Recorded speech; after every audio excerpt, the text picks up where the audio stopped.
This week in Jamaica Now, consumers weigh in as Cable and Wireless announces the planned acquisition of Flow's parent company, Columbus International.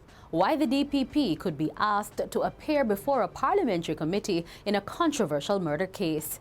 NHT under fire over $180 million purchase of Trelawney tourist attraction. Gang-style murder of a mother and her two sons in Clarendon. The police respond. The details of these and other stories coming up after the break. Reach anyone, anywhere in the world with the Gleaner online. Rich media, interactive banner ads, dynamic page wraps. Increase, target, track. I'm Carleen Brown, and this is Jamaica Now.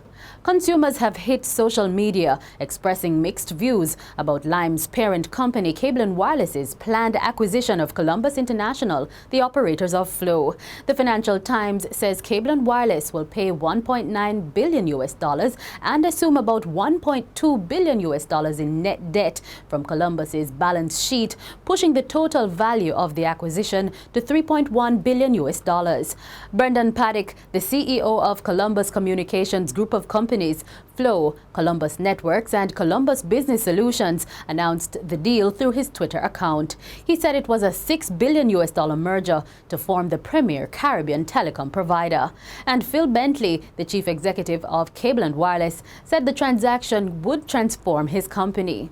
It's a moment-in-time transaction, and you could argue it's a bit early on in our journey to transform CWC, but this is the deal that delivers a winning hand. We've been tracking it for a while, as Richard said, and it's available and it's right now. But local consumers are fearing that the acquisition will affect consumer choices and help to return some of the actions of a telecom's monopoly. Thought we wanted more competition and less monopolies, law-abiding citizen posted. News Checker was also unimpressed. So the big guys are at it again, he said. Our limited options have now been consolidated by the buyout and the consumer will pay the price ultimately. But Sandra M. Taylor-Wigan was optimistic. She said, I am excited to see how this acquisition will eventually affect the telecommunications dynamic in Jamaica.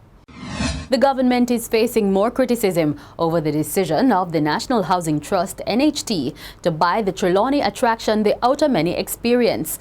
Lobby group Citizens Action for Principles and Integrity, CAPI, is accusing the board of the NHT of breaching its fiduciary responsibility under the NHT Act in acquiring the property for $180 million. The management of the NHT has defended the decision, saying it is an investment.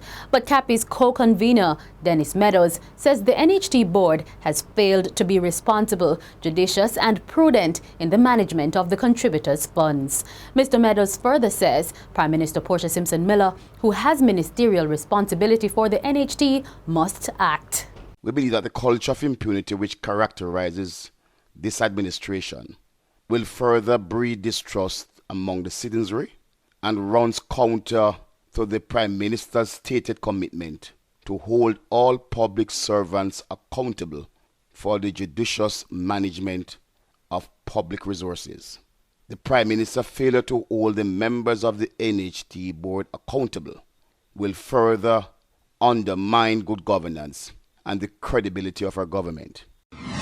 Jamaica's Chief Prosecutor Paula Llewellyn could be asked to appear before the Parliament to explain the handling of the controversial Robert Kentucky Kid Hill murder case by her office. The Independent Commission of Investigations, Telecom, has sent a report to Parliament accusing the Office of the Director of Public Prosecutions of ineffectively prosecuting the case. However, DPP Llewellyn has rejected the claim, insisting that she could not proceed with the case because of a lack of evidence. Leader of Government Business in the House of Representatives, Philip Paulwell, says Cabinet has taken note of Indicom's report and has asked that the Parliament discuss the matter. The Cabinet actually expressed a view that we should follow it up swiftly, that is the Parliament, with a clear understanding of what the report has said and recommended, and to see how we can, as both organizations, both bodies, report to Parliament how we could, in any way that is practical and meaningful, intervene to enable smoother operations of the department that are in question. Mr. Paulwell says a special parliamentary committee could be tasked with holding deliberations on the case and that the DPP's office and Indicom would be called in for discussions. The Clarendon police say they have now implemented several measures to stem the increase in violent crimes in May Pen. In recent weeks, the town has recorded several murders and shootings. Just last week, the community of Buckner was left in shock after the gang-style murder of a mother and her 2 sons. The head of operations in Clarendon, Superintendent Carol McKenzie, says the police are concerned about the increase in violence and are taking the necessary steps to arrest the problem. The government and private attorneys are to square off in court over legislation which requires lawyers to report their clients for suspected financial crimes. The Jamaica Bar Association has secured a Supreme Court injunction which blocks the government from implementing amendments to the Financial Investigation Division Act and the Proceeds of Crime Act. The government says the provisions are aimed at clamping down on money laundering and financial crimes in Jamaica. However, the Bar Association is contending that the new requirements will damage the rights of Jamaicans to an independent legal profession and erode the fundamental principles of justice. The matter is to be heard before the Constitutional Court in February 2015. Education Minister Ronald Thwaites has hailed the performance of Jamaican students in the Caribbean Secondary Education Certificate CSEC June 2014 examinations. Jamaican secondary students dominated the CSEC rankings, copying 161 top 10 positions in 30 subjects. The Education Minister says teachers and parents must also be congratulated for the outstanding performances. And he says the ministry is particularly pleased with the performances in technical and vocational subjects.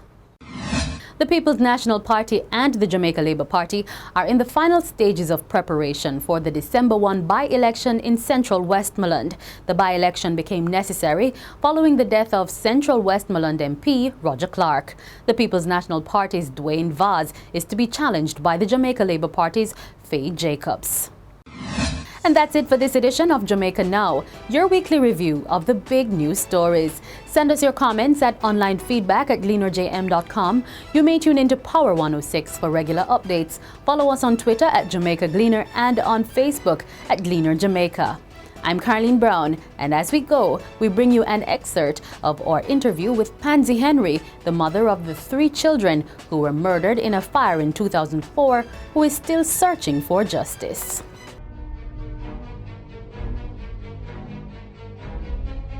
September 14, 2004, my house was battle bombed. The sheep wrapped around Yashiba with fire. Moisha, Tyreek and Tyrone died in the fire, but they all on together.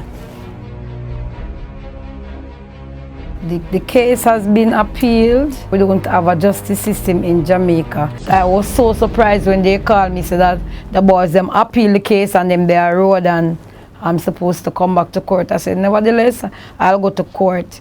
I find my fear and I come up, take bus, come to court, because I need justice for my children. You said that you don't think the justice system is good. You also said that the witness protection program was a shame. The witness protection program was a shame. When I went to where they carried me, after I'm there, sometimes they don't come with the money on time. When I call them, I said, the twins are very small and they have a touch of asthma. Sometimes they are sick, and when you call them for medication, these people don't respond to you until they feel like.